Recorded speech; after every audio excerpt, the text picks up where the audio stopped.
তো আজকে রান্না হচ্ছে মোচা চিংড়ি। তো মোচাটাকে প্রথমে পিস পিস করে কেটে নুন হলুদ দিয়ে সেদ্ধ করেছি, আর এদিকে মশলা কষানো হচ্ছে, আলুটাও মশলার সাথে সেদ্ধ করা হচ্ছে।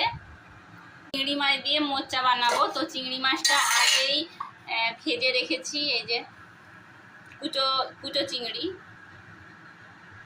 এখানে হচ্ছে আমার মশলাটা কষানো হচ্ছে, আর আলুটাও দিয়ে দিয়েছি, আলুটা সেদ্ধ হয়ে যাবে মশলার সাথে।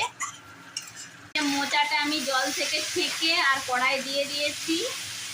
একটু ভালো করে কষানো হয়ে গেলে তারপরে জল দিয়ে দেব।